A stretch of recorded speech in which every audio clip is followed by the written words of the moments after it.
अच्छा इतना सब, तो उनमें से सबके अपने अपने रिजर्वेशन थे कि वो क्यों बैक ऑफ हुए और 31 अक्टूबर को वो क्यों मौजूद नहीं थे, लेकिन 31 अक्टूबर को जो कुछ हुआ वो जो एक लीगल वे होता है बिडिंग का, क्या सारे तकाजे पूरे किए गए थे? हमने ये देखा कि जो रिजर्व प्राइस थी गवर्नमेंट की तरफ से वो पहले से नहीं अनाउंस की गई, शायद वो पहले से अनाउंस होती तो बेहतर बोली मिल सकती थी। रेफरेंस प्राइस उस वक्त मंजर आम पर आई जब वो बिड ओपन हुई, बिड जिस वक्त दी गई है और वो जब प्रोसेस पूरा मुकम्मल हुआ उसके बाद हमें पता चला कि गवर्नमेंट की रेफरेंस प्राइस क्या थी। रिजर्व प्राइस अगर पहले से अनाउंस कर दी जाती तो शायद ये इतना मामला आगे तक जाता ही ना कि 8-10 दिन वो रिजेक्शन के अमल में भी फिर लग गए। बहुत ज़्यादा टाइम ले रही है हुकूमत इस मामले में। जी देखिए, अब जो नया प्रोसेस स्टार्ट करेंगे अगर, और जैसे आपने खुद ही अपने इंट्रो में कहा कि दो ऑप्शंस हैं। नंबर वन ऑप्शन जो है कि हम एक्सप्रेशन ऑफ इंटरेस्ट के लिए दोबारा से एडवर्टाइजमेंट देंगे, और दूसरा जो है कि हम गवर्नमेंट जो है इसको G2G कर दें। लेकिन जहाँ तक कि एक्सप्रेशन ऑफ इंटरेस्ट को दोबारा देने का सिनेरियो बनता है, उसमें मैं समझता हूँ कि हमारा अब का जो प्रोसेस होने वाला है या होगा वो काफ़ी शॉर्ट होगा compare to the previous one, because due diligence जो है वो ऑलरेडी हो चुकी है डिटेल के अंदर, और ये जो हमारी 6 पार्टीज थी इन्होंने काफ़ी केयरफुली अपनी ड्यू डिलिजेंस कर ली थी। लिहाजा वो 6 से 8 महीने या 9 महीने का पीरियड जो है वो इस दफ़ा नहीं होगा। सही, लेकिन अब हम ये देख रहे हैं कि जो सूबाई हुकूमतें हैं उनकी भी इस वक्त दिलचस्पी अचानक से पैदा हो गई है PIA को लेने में, और जाहिर है कि वो जो उनका अपना बजट होता है, जो NFC में से उन्हें हिस्सा मिलता है, वो उसी में से अमाउंट लेकर और फिर PIA को ख़रीदना चाहेंगे।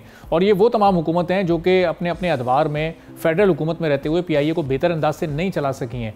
तो ये इस वक्त इस ऑफर को ये सिर्फ एक पॉलिटिकल स्टंट के तौर पर आप देख रहे हैं, या किसी भी सूबाई हुकूमत को भी PIA को हैंड ओवर किया जा सकता है? देखिए, मेरी ज़ाती राय ये है कि कोई भी सूबाई हुकूमत जो है वो PIA के लिए एक्सप्रेशन ऑफ इंटरेस्ट भी नहीं दे सकती और उसके लिए बिड भी नहीं कर सकती। अच्छा, और ये टेक्निकल रीजंस पे आप कह रहे हैं कि टेक्निकली वो आउट हो जाएंगे, या कुछ ऐसे rules and regulation?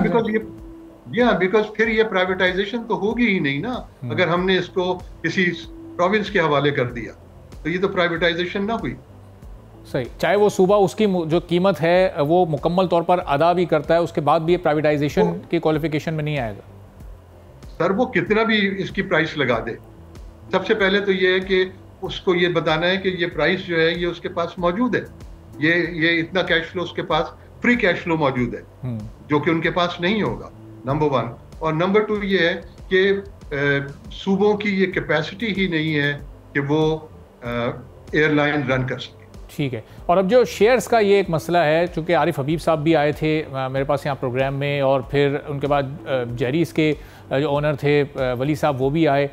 Her owner, her bidder ये चाहता है कि वो जो शेयर्स हुकूमत इस वक्त अपने पास रख रही है और वो सारा इंतज़ाम किसी ना किसी तरह उनकी एक मुदाखलत रहेगी उस पूरे सिस्टम में, तो वो मैक्सिमम शेयर्स हुकूमत फ़रोख्त कर दे ताकि जो भी पार्टी उसको ख़रीदे वो अपने तौर पर उसको चला सके, अपने तौर पर मेंटेन कर सके। तो ये शेयर्स वाला इशू क्यों इस वक्त क्रिएट किया जा रहा है? 70-80% शेयर्स क्यों नहीं बेचे जा रहे बिडर्स को?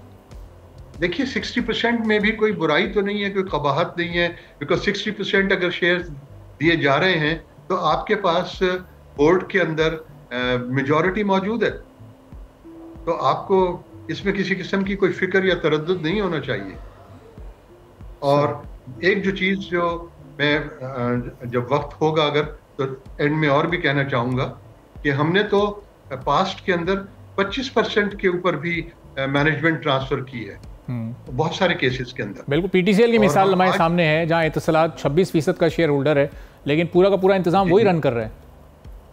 बिल्कुल, नंबर वन, पूरा इंतजाम वो रन कर रहा है। गवर्नमेंट के उसके ऊपर बोर्ड ऑफ डायरेक्टर्स के अंदर कुछ मेंबर्स शामिल हैं, लेकिन अनफॉर्चुनेटली जो हमारे गवर्नमेंट के मेंबर्स हैं PTCL के बोर्ड ऑफ डायरेक्टर्स पे, वो अपना फिड्यूशरी रोल ठीक से प्ले नहीं कर रहे। नतीजा ये है कि मेरी ज़ाती असेसमेंट है कि वो जो 26% शेयर्स थे जो हमने जिनकी डील की थी एतिसलात के साथ, उनमें से $800 मिलियन सबको मालूम है, मैं अखबारों की खबरों पर बेस कर रहा हूँ कि $800 मिलियन उन्होंने हमें नहीं दिए for a variety of reason. मैं उसकी बहस में नहीं जाऊंगा। आपको ये इल्म होगा कि $1.92 पर शेयर की डील हुई थी। और 800 मिलियन का अगर आप $1.92 से डिवाइड कर लें तो हमारे पास तकरीबन कोई 400-450 मिलियन शेयर्स ऐसे हैं जिनकी की पेमेंट नहीं हुई है। सब्सक्राइब करें और बेल दबाएं ताकि कोई खबर रह न जाए।